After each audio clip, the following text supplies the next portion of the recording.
In this episode of From the Editor's Desk, Tom Fox and Compliance Week Editor-in-Chief Kyle Brasseur take a look at some of the stories that appeared in Compliance Week in January 2023 and some of the stories Compliance Week will look at in February of this month. And of course, we also save the world through talking about sports. Hello, everyone. This is Tom Fox, and welcome to From the Editor's Desk, a podcast where we unpack some of the top stories which have or will appear in Compliance Week, look at some top compliance stories, talk some sports, and generally try to solve the world's problems. I'm your co-host, Tom Fox. And I'm Kyle Brasseur, Editor-in-Chief at Compliance Week. I'm thrilled to once again join Tom and bring to you some of the top stories that Compliance Week's following. We'll talk some sports, and we'll really kind of just look ahead a new year and some of the storylines that we think that will be emerging in compliance as the year goes on. Kyle, what are some of the top stories Compliance Week or yourself, because you read a great column this month, are reporting in Compliance Week? Yeah, Tom, actually, one of the big things that we're reporting right as we're recording this podcast is some changes to the corporate enforcement policy at the Department of Justice announced by Kenneth Polite Jr., who's head of the criminal division. Polite, in a speech on January 17th, laid out some of the ways that they're going to be tweaking some of the guidelines under the CEP. And one of the big takeaways, and again, this is something that's breaking for us and something we're diving into right now, is further incentivization of self-disclosure and cooperation. And this is something that with the Monaco memo in September, we got this understanding that this is a big point of emphasis for the Department of Justice. And now they're really taking it to that next level to say, here is the reward for you to do this. And we're talking about reductions of as much as, I think, 75% for companies that do voluntarily self-disclose, cooperate with the DOJ, and receive that mark of cooperation. Again, I think the main thing the DOJ is trying to get to with all these changes is they want to see companies own their mistakes and are really trying to do as much as possible to get these companies to admit what's wrong and move on from there. Just a lot of big changes that have a lot of really strong compliance implications at the Department of Justice that's going on right now. And I guess not too surprising when you do have former chief compliance officers up and down the ranks of the DOJ's criminal division. So one of the things that struck me, Kyle, was perhaps yourself, but myself and many others in the compliance community scratched our heads after the announcement of the Monaco memo, because it certainly seemed the Department of Justice was putting more heat on compliance professionals, compliance programs, white-collar defense lawyers involved in external investigations, and a lot more pressure. And we wondered, would there be additional incentives? Well, that question was answered yesterday, or on January 17th, I should say. And perhaps the department either was planning this all along or listen to some of the commentary, but they have, as you said, significantly increased the incentives with a real discount of 75%. That is not just millions potentially, that's tens of millions and sometimes hundreds of millions of dollars. So companies truly have an incentive now to take the extra steps laid out in the Monaco memo. Any thoughts along those lines? Yeah, something I wrote in a piece that we published in December was, if it feels like the Department of Justice is putting pressure on compliance departments with all these changes, that's because they are. Something that Kenneth Polite had said when we had him as a keynote speaker at our national conference last year was that of all the jobs he's held leading up to his taking over the criminal division, his time as a CCO at Entergy was the hardest and most difficult of those jobs. He has a ton of respect for compliance officers. So in his mind, all these changes that they're being made is for the benefit of compliance officers, trying to get these businesses to fall in line with what the goals of the compliance officer are. I don't think any of these changes are too surprising with that in mind. It's going to remain to be seen what the effect is, because I think like we saw with the CCO certification announcement, is it's just there's a lot of uneasiness with a lot of these changes because they are happening so quick and they're seemingly happening without really being fleshed out to the public. I think with the certifications, it was 3 or 4 months of speeches is where we've got more and more details as opposed to getting that sort of lump sum guidance, and how compliance officers love their guidance. And a lot of it's going to remain to be seen, but the main thing they're trying to do here is just get the compliance officer at the corporation in a better position to get their business to fall in line with what the department wants. And that's businesses owning up to their mistakes and cooperating with the investigations that the government's undertaking. Any other stories from either December or January, either you're writing or developing or have come out that you'd like to highlight? Yeah, January's been off to a little bit of a slower start on the U.S. side. I think maybe it's that holiday hangover a little bit. But one of the the benefits of the way that we cover compliance is we look a lot toward other regions and really get an idea as to what's emerging and going on elsewhere. So some of the bigger stories we've had this month have actually really been originating out of Europe. There was a over $400 million GDPR fine against Meta. That is one of, I think, now 3 or 4 fines against the company to really come out over the last 6 months or so. So, a lot to be gleaned from this, a lot of the pressure that the Irish Data Protection Commission has put on the technology company. We also have a couple of AML enforcements in the United Kingdom. That's an area the UK is really trying to crack down on. I think over the last couple of years, London has had some bad press about the idea of money laundering running through its financial systems. So a lot of the UK regulators are really trying to strap up in that area. And then a couple of big changes at the CCO position that have come out just this week. Deutsche Bank is naming a new chief compliance officer. Danske Bank's chief compliance officer is going to be leaving in 2024. So for us, these are the type of stories that we're always interested in following. It's really not just about how compliance officers' jobs are affected by enforcement actions and policies, but also who are the individuals that are in these prominent roles. That's where we've been at in January. And December, a big thing for us was, and I've teased this on some of our podcasts, is we rolled out our Inside the Mind of the CCO special report. And that's always just such a big release for us and really highlights not only what we learned from the previous year, but what we are going to be featuring and using as we move ahead. You mentioned that I wrote a column earlier this month just previewing compliance storylines that I'd like to, or what I'd like to see for the year ahead. And a lot of that was really informed by the data that we got in our Inside the Mind survey. Good to hear from the community on their honest, anonymous thoughts on the CCO certification, their honest thoughts on what their businesses are doing for recession preparation efforts. All these stories were really big traffic drivers for us. So it's good to see that pay off, but also just good to get a pulse on what the compliance community is thinking entering this new year. Kyle, can I ask you to turn to perhaps February and anything that you are looking at to come out in February or maybe a little bit further down the road? Yeah, right now we're working on our spring special report, which seems a little crazy to say when it's below 30 where I am most these days, but we're looking ahead toward putting together a package on the US data privacy landscape. I think that's a pretty obvious storyline entering this year. We got state laws that are taking effect, that have already taken effect January 1st. So the new law in California and then the data privacy law in Virginia. So what we want to do is just reset the landscape, talk about all these laws and what's going on, talk about what businesses can do to comply with these laws. It's not so simple to say, I'll just comply with the most strict one and go from there. Every single one of these laws have their little individual quirks that need to be accounted for. So that's what we are going to be starting the year off with, is just a comprehensive look at where the US stands from a data privacy perspective, what the states are doing, what other states might be passing laws soon, what the federal government is doing or not doing, as it's really stood out in this area, but also some of the implications that are going on with transatlantic data transfers. There's a lot under consideration in that area. It's just one of the main things we're really looking at to really kick off our coverage this year is what we believe is going to be one of the more talked about compliance topics of the year. So we've got a big event coming up, and I'd like to actually see if I could start teasing a little bit out of it, which of course is Compliance Week 2023. I know we're in the now middle of the planning, but I was wondering if you might be able to give any teasers, and specifically you have opened up, and I'm going to change screens to get the title right, 2023 Excellence in Compliance Awards. So could you tell us a little bit about those?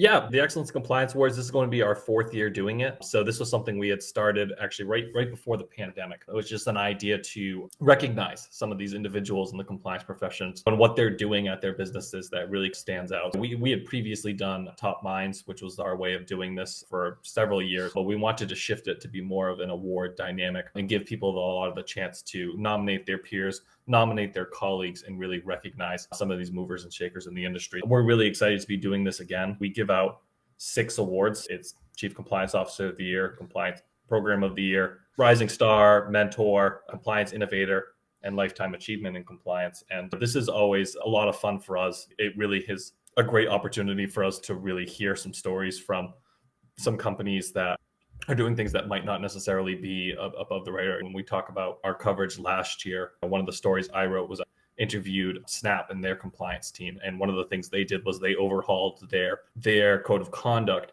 to really focus on the idea of kindness. And what does kindness really mean to this company?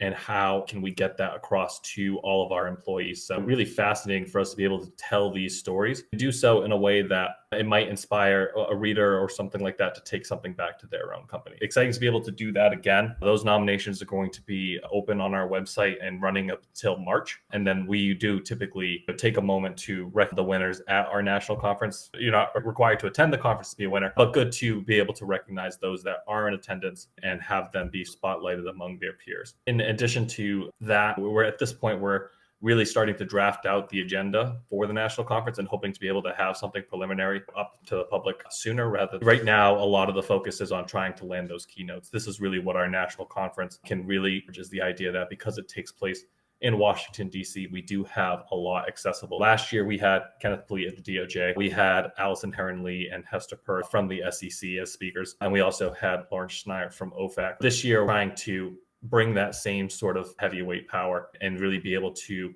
get these regulators to come through and talk about what they're working on with an audience of compliance officers, hopefully leave some time for questions and get that little interaction there. Kyle, let's turn to perhaps saving the world a little bit more than through compliance, through talk about some, as we record this, we're in the middle of the NFL playoffs. So I wanted to save the playoffs for perhaps another episode, but talk about one or two or even three of your top stories from the NFL season. See how close they are to mine. I think one of the things that surprised me the most about this season, and maybe it's just the new reality with the NFL now having 17 games, and this is, I think, the second year, is really just the parity that was seen throughout the league. There were so many divisions where teams were separated by one game, or it really came down to the wire. You look at the Buccaneers winning the NFC South, and they really had to wrap that up at the very end, and it was tight. The rest of the teams were right there in the race. The same goes with the AFC East. You had three teams that had a chance at making the playoffs in the final week. I think always surprising. We get used to seeing the same faces moving on and whatnot. So it's good to see the league being diversified in that way. And so a lot of the other surprises, I think, originate from that. To see Aaron Rodgers and the Packers struggle as much as they did was really just not something we're used to. To see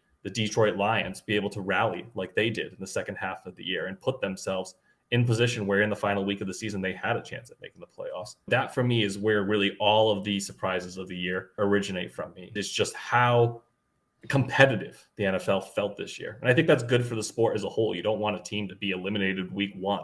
So it's just great to see so much of that moving around and whatnot. So that's where I think a lot of my focus is on, is the surprises. It's just seeing how many teams were in it, out of it, really caught off guard by who was there toward the end. So for me, perhaps with a little recency bias, it was injuries ending with Damar Hamlin. Yeah. And the catastrophic nature of what happened, seeing that play out in real time on live TV, not knowing at the time, but when the players stood up around him, he was actually getting CPR. And that's why they stood up. And I played football, and I can't imagine having to watch a teammate get CPR in front of me. But the response of everyone other than the NFL to that, the trained EMS personnel who literally saved his life, who were on site, the announcers, I thought Joe Buck and Troy Aikman did as good a job as they could have under those circumstances. Obviously, Aikman, a former player. And then when ESPN cut to the studio with Adam Schefter and Booger McFarland, you could tell Booger McFarland was a former player. It was clear to me he did not want to be there, but his professionalism put him in that seat to talk. And I thought the ESPN studio coverage was really as fine as it could have been under that situation. And obviously the game was suspended, and then a no game was called. And I thought the coaches on the field, who said, look, the Bills coach said, look, we can't play. And he was absolutely right. And I was glad they didn't make him go back. And the Bengals supported that decision. They supported Hamlin. They supported their brother's teammates, both themselves and for the Bills. Obviously, the city of Buffalo has had a tough year, so the city rallied around him. But that wasn't the only injury. You and I talked about in a prior episode, Tua Tagovailoa, and really the horror of seeing him get a concussion in game one and 4 days later get another concussion in game, to the point where he couldn't stand unaided. And then he got a third concussion later in the season. And he was he's announced he's ready to go for next season. 3 concussions in 3 months? That's a significant health risk. And these guys are doing this day in and day out, and everyone else who is injured. It's a violent game. It's always been a violent game. It's a physical game. It's a lot of contact. These guys are big guys. They generate a lot of speed and they hit hard. And those turfs are not always the most comforting to fall on. So I'm not quite sure if there is an answer, but Damar Hamlin, when you realize you actually could put your life on the line, I think that was pretty sobering. But I thought everybody just did as good a job as they could have, given the catastrophic nature of those situations. But on the football side of things, the thing that struck me, Kyle, was I had always thought you bring a new quarterback in, gets a year or two, and you pretty much know if he's an NFL quarterback. The Buffalo Bills quarterback proved that wrong a couple of years ago. And this year we had Daniel Jones, and who I thought serviceable quarterback, but I never saw him taking a team to the playoffs, particularly the New York Giants. And what I saw, and even with Tua Tagovailoa, I saw real improvement this year. And I had not really seen a quarterback at years 3 or 4 improve. And it almost ties to the point you raised with Aaron Rodgers. Some of these guys at the ends of that have been part of our football watching for 10 plus years. I think Tom Brady still has it. And if you give him, if it's the last 5 minutes, I think that's the guy you want quarterbacking your team at age 45 or even above. So the quarterback play really struck me this year. I don't know how it could become a more quarterback-centric league, but it's become a more quarterback-centric. The quality of talent, like you said, across the board, and the Detroit Lions, that was just the most amazing turnaround I've seen in quite some time, and be interesting to see what they can do going forward. The next topic, you got some more? No, I think when you're naming all these quarterbacks, there's one more we can't forget is Geno Smith, the Seattle Seahawks. Where did that come from? There's only 32 of these jobs in the NFL, so some of these guys, when they get a chance, they can really run with it. And we're seeing it. We'll talk playoffs a little later, and maybe we'll be talking about Brock Purdy with the 49ers. Mr. Irrelevant, the last pick in the draft, and he's got his team in good position there. Some of these guys, you get a shot, and you just see what they do with it. It's nice to see. Yeah, and it shows, once again, the draft is a whole lot more art than science. Oh, yes. The next topic, we're going to move to a little baseball, and Carlos Correa, who has now committed to contracts for, I think, about $700 to $800 million for next year. Unfortunately, he only signed one of those contracts. And this is one of the strangest situations I have ever seen. I have seen players fail physicals before, but I have never seen it of a top player of an injury that happened now 9 years ago. He's never missed a day, as far as we know, on a disabled list or not playing because of it. So any thoughts on the Carlos Correa situation? Yeah, these things are always really interesting when it plays out with a very prominent player. And like you said, this isn't the first time this sort of things happen, but it seems I've never seen it happen where it's gone down multiple rungs, where it was the Giants and then it was the Mets and then it was and he finally did sign with the Twins. But I think once you start to have these conversations about these contracts that go 13 years, 10 years, whatever it might be, you are looking at you're projecting. It might be that, hey, this has never been an issue in the last 9 years, but there is reason to believe it will be an issue over the next 13 years. Because at the end of the day, these people are being paid just as much in year 13 as they are in year 1 in most of these deals. So you're not just looking at, okay, well, I'm trying to get the most out of this guy for the next 4 or 5 years. I'm trying to get the most out of this guy for the next 10 plus years. So that's where a lot of those conversations are had, and where those concerns that might not seem significant really escalate very quickly. Now, in my time as a baseball fan and as a close observer of the sport, I don't think I've ever seen one of these long-term contracts where the team has gotten their bang for the buck throughout the deal. The typical expectation is that if you're signing a person for 10 years, that first 5 or 6 years are probably going to be the best of that deal. And then toward the end of that deal, they'll most likely become an albatross on the payroll. And that's just the reality of aging in these sports. It's hard to stay nimble out there and do what you need to do on the field. So these guys, as they are in the tail end of their contracts, maybe they're not a quality defender anymore and they're just a hitter, and maybe they don't even have that same skill as a hitter. It really comes down to just trying to project and get the most out of the player for the term of the contract. And I think the deal that he ultimately reached with the Twins being a shorter term contract, that's why I think that physical played out the way it did. These doctors are, I think any team doctor is pretty much at the top of their profession. They're probably all finding the same issue and raising the same concerns. But the deal that he signed with the Twins being a shorter deal, there's just a lot less risk for the team there. If the medical understanding is that this leg could be an issue down the road, maybe we're just taking a lesser risk, because if it happens in year 6 of a 10-year deal, that's 4 more years where you really ride it out. And we've seen that with players. I think David Wright is always the one that comes to mind with the Mets. He signed his long-term deal, and concussions really took him out for literally the last 4 or 5 years of that deal. And it happens where these things come up and they really could just take the back end of a deal and flush it to the side. It's all the due diligence that comes with it. Bobby Bonilla Day. Yeah, those deferred contracts are always something too. I think Max Scherzer had one, and Matt Holliday had one. Those are painful too. Let me change the focus just a little bit, because I'm always intrigued when a sports writer moves on or retires and writes their final. They always talk about their mentors. Sometimes it's another reporter, sometimes it's an editor, sometimes it's someone who hauled them around to high school football games in West Texas. I had the opportunity to visit with your predecessor, Dave Leafort, about one of his mentors in the sports writing world, and that was Jackie McMullen. But I wanted to ask you your mentors, and who did you not so much look up to, but who really helped you get your foot in the door, get started, and maybe show you the ropes a little bit?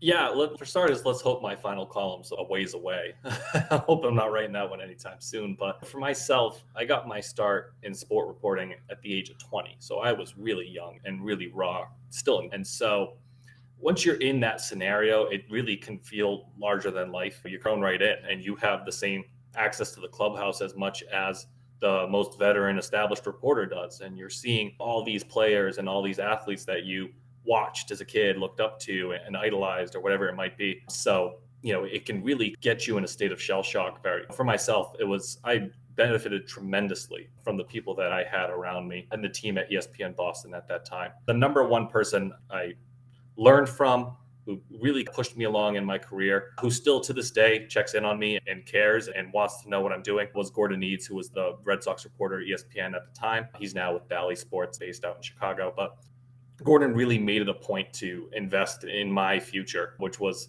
something that I wasn't expecting from someone who was as big a name as he was. He really took the time, really cared, and got to know me. I would say that we became close personal friends as well. But he really made an effort to better what I was able to do. I came in there as green as you possibly could be. I think my second night, it was the night of the MLB draft, and he said, all right, I'm going to take care of the game tonight. You're going to handle the draft. And I remember him sitting and working with me as we talked through the story I wrote, all the issues and the errors I made, because of course I made those, because I was, as like I said, as green as they come. It's very humbling to have someone like that and that big a name take that type of time and to say, all right, well, here's the direction I would have gone in this story, or maybe you don't need this as much, or maybe choose these words different.